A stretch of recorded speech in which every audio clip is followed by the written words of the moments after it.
The speaker is S.Frey from Milan Polytechnic. Thank you very much. Now we have to come back from interplanetary traveling to Earth. So I'm in the same group as Davide, and as the chair said, in the Polytechnico, working with Camilla Colombo. And today I want to present you the evolution of a fragment cloud in an elliptical orbit using representative objects. So just a quick outline, I want to introduce the problem. Then I am going to talk about the methods. How do we do the fragmentation? How do we select the representative objects? And how do we propagate those? Then I want to show you the results for a study case of a GTO, Geo-transfer orbit object, and then just quickly conclusions and future work. So here on this plot, what you can see is the fragmentations that occurred. So this is perigee and apogee height. The fragmentations that occurred since the year 2000. And these were 90. You can see the size means the number of trackable objects that were found after the fragmentation. And this is ignoring collisions and deliberate explosions. And almost half of them occurred actually in highly eccentric orbits, or HEOs. Which here I define as having a eccentricity of larger than 0.1. However, most of them go higher up, and as you can see, they are around 0.6 to 0.8 eccentricity. The problem is that they are subject to a multitude of perturbations, and we've heard it in the talk of Professor Lemaitre. So the farther up you go, the more you have to take into account solar radiation pressure, as well as third-party dynamics. While you still have to take into account, of course, since the perigee is very low, air drag, as well as J2. So how do we predict the evolution of such a cloud, and how do we predict the collision risk with active missions? I have to say here that this is preliminary work. I'm actually not at this part yet, I'm afraid. So the time of closure, I want to introduce this quickly. And this is work being done for the LEO case, so not almost near circular, let's say near circular orbits. So you can see right after the fragmentation, you have all your objects in a little ellipse, and then due to differences in the period, you will quite quickly, in a couple of hours, you will form a torus around Earth in the same orbit as your parent orbit that's fragmented. Next step then, maybe a couple of months later, you will actually form a band due to the J2 perturbation. And so what most of the authors did so far, so Eschenberg and Jan and also Letizia, they assumed for this step here there was no drag. They only looked at J2, while after the band they did not have to look at J2 anymore, because you have randomization as soon as you reach closer. So you don't need this variable anymore for the calculation of the spatial density. However, if the time of closure is too big, and this can happen if you have a very low inclination, for example, you cannot separate the phases anymore, as too many fragments already come down and even re-enter. So especially for GTOs, which tend to have a very low perigee height, this is certainly a problem that we have to investigate. So what I want to see is if we can or cannot separate these phases. So the method to model fragmentation is the NASA breakup model, which is, I guess, the quasi-standard, even though I have to say here it has not been developed for highly eccentric orbits. However, I think the result of an explosion should more or less be similar. And what does it give you? It gives you the number of fragments as a function of the characteristic length. And this is this plot here. So the lower you go, the more fragments you have in total as a cumulative number. So if you look at all the objects larger than 1 millimeter, we have more than 400,000 objects of a single explosion alone. Then it gives you also the area to mass ratio probability density function, conditionally dependent on the characteristic length, and the impulse PDF conditionally dependent on the area to mass ratio. And what you can see here is for small objects, this is actually based, I mean, it's an empirical model. This is based on ground hypervelocity impact tests. While for large objects, they looked at observations of exploding on-orbit fragmentations to derive their model. And The problem is that they don't overlap, so we had to introduce a little bridge function, and we just did this by linearly interpolating. The area to mass ratio PDF looks much more simple, and it's basically the mean is still is only a line. So the common approach to use this fragmentation model is that you use it in a long-term propagation for the evolution of space debris environment. And you do this by Monte Carlo sampling. You have a probabilistic fragmentation event.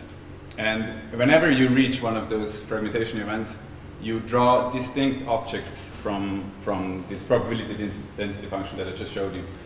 The problem is that each fragmentation this is probabilistic, you draw a number of samples and you might have different results by doing the same fragmentation over and over again. That's why you need Monte Carlo. Instead, what I want to do is describe the probability in all those characteristics as one probability density function, and then propagate the probability forward with representative objects. Thus, Monte Carlo is not necessary anymore, and we have the same results every time. The gridding, just one thing, note that the characteristic length is not important for the propagation. We only need area to mass ratio and the delta V, so we can just reduce this out. Then we take representative fragments. So we bin the probability density function in area to mass ratio and delta V, and calculate the probability of a fragment having the characteristic in each grid, which is this probability here. And to reduce, we've heard it already from Professor Pvalue, you have a problem that very soon you have too many initial conditions that you need to propagate. So to reduce this a bit, we only consider 99.9% of the probability. So we just ignore everything that is white here. Of course, we need the direction as well. We use isotropic direction via Fibonacci lattice. So this just gives you quasi-equally distributed points on a sphere. The more you have, the more it resembles actually a sphere. And each point then has the same probability.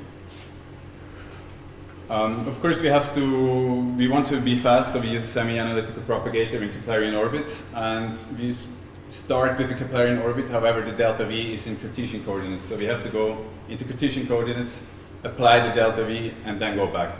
What we're trying to do right now is to get this change due to the delta V directly in Keplerian orbits using a second-order Gauss planetary equations, because as we've seen is that the first-order planetary equation is not accurate enough, especially, for high delta V's. If you have 100 meters per second or higher, you will see that you start to diverge. For the propagation, we consider J2, which is important for the time of closure. Drag, which is important obviously for the time of re-entry. And I quickly want to go off topic a bit to introduce a new atmospheric contraction model that we use for this work, because we've seen that what we used before was not accurate enough for HEOs. What is not there yet is solar radiation pressure and third-party perturbations, even though they're super important, and of course we're still working on incorporating them as well. So for the orbital decay, as I said, we want to be fast, so we use King-Healy. Unfortunately, I don't have time to introduce it. I hope many of you know it. If not, please come back to me and ask me. And we want to be accurate, which unfortunately with King-Healy, you're not necessarily in HEO case, because he assumes, there are two formulations, but in one he assumes a fixed scale height, which is not given. So instead we use a smooth exponential atmosphere model, which is made up of n, let's say large P different atmospheres exponentials. In the next plot I show you how it works. And then we can still use King-Healy, but we do this for every partial atmosphere and we sum it up. And as you will see later, this gives you really good results. So this is not a complete atmosphere model, obviously. This is just now a fit to anything you want, basically. And I use Chakya 77. The error is very small. You can see here in orange and blue the original one and the fit. And in the dotted lines are these 8 partial atmospheres. And as I said, the great advantage is that it has fixed scale height. And also I want to mention here that it's very easily extendable to include time variant. So the solar cycle, for example. And very quickly for the results, here I'm comparing a non-smooth atmosphere model, which, for example, Pvalue or the Chira 6062, which is given for the King-Healy algorithm. And as you can see, at every binite where you have a jump in the derivative of the density, your integrator, here MATLAB 113 integrator, has to reduce the step size. So you're greatly increasing the effort it has to propagate the orbit.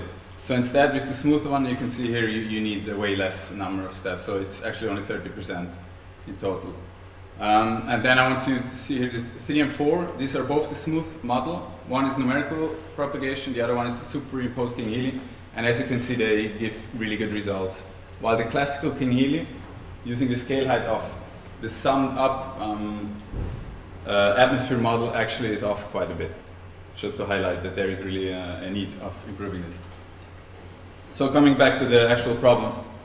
The time of closure, how do we measure it? We say that we do a Kuiper's test, which is ideal for a distribution on a circle. We say we have closure when we are failing to reject the hypothesis, which is the uniform distribution. We say that we fail to reject the hypothesis if the p-value is bigger than 5%, and the p-value is the probability of getting a more extreme result, given that the hypothesis is true. So you can see here two examples. On the left, this is the distribution in the cumulative distribution in the node, and you can see that directly after the fragmentation, obviously we have to reject the linear distribution. While after 70 years, we get quite a good linear behavior, so we do not reject anymore. So coming to the results, I was applying the method on simulate the fragmentation of an upper stage, an explosion. It's actually based on a real event in 2001. So we have a GTO in 500 times 350,000 kilometers and inclination of 8 degrees. And the fragmentation was simulated to take place at the perigee.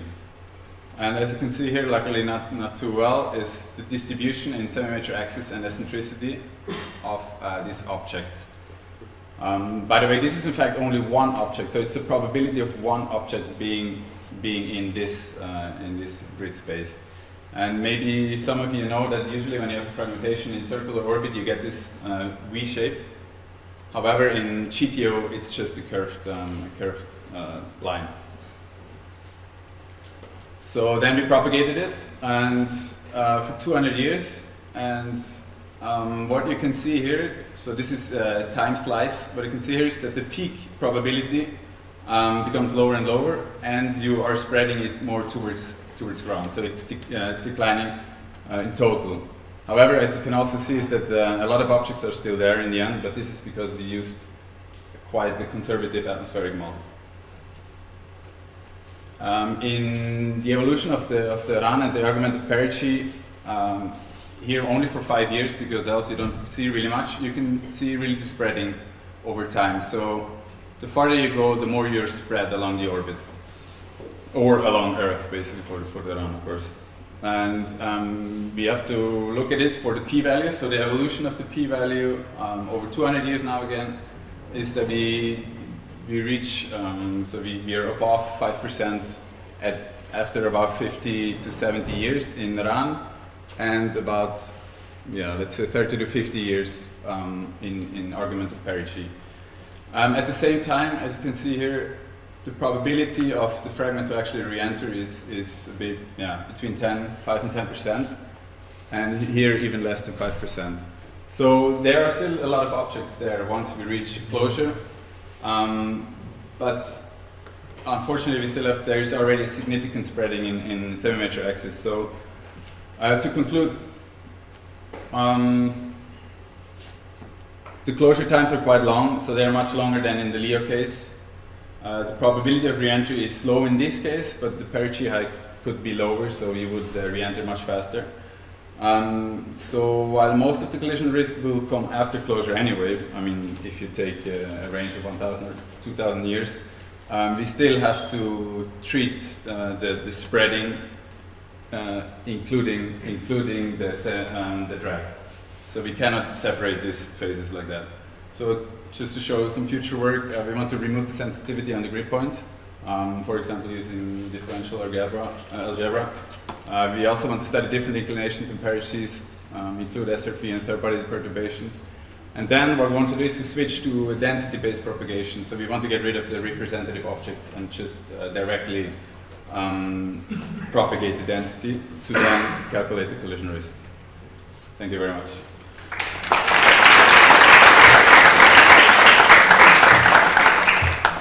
Any questions? Please. Nice presentation. I have two questions. Yes. One is, I didn't get if you have a patch semi-analytical solution or if you are patching only the density and then you have a single semi-analytical solution that use the patch exponential. I'm not sure what you mean, but I take the representative object and then in the end to calculate the density, which I just look at which object is in which bin and sum up the probability for each of these bins.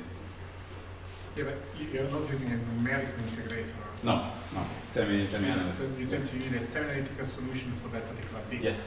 Okay, so you have a patch semi-analytical solution, so Yes. you have a semi for each patch. Yes. For each Yes. Okay. The second question is, you integrate over quite a long period of time, Yeah. but your exponential is not time dependent. No.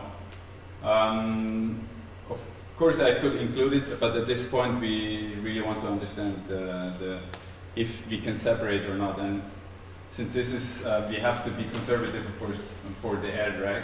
If you would say that the air drag is much bigger, then everything would come down very fast, and of course, we could not separate these two. But it's true that this is also part of future work, actually, to include especially solar activity. I guess I had one question. You mentioned that the probability of collision should go up once closure occurs, but is that necessarily true? That just means things are uniformly distributed, but before then you actually have clumps where Yes. you would have a higher probability Yes. if you go through that and Yes. lower elsewhere. Yes. No, what I was trying to say is that of course it depends on the time scales you're looking at. Mhm. So if after closure you still look at 1,000 years, you will increase the probability there much more compared to the part before. But of course, if you have an orbit that is in the parent orbit of the fragmentation, I mean, retrograde against it, then of course you will have a problem in the beginning most. While afterwards you decrease it as a function of year, but not the accumulated one. Okay, thank you. Thank you.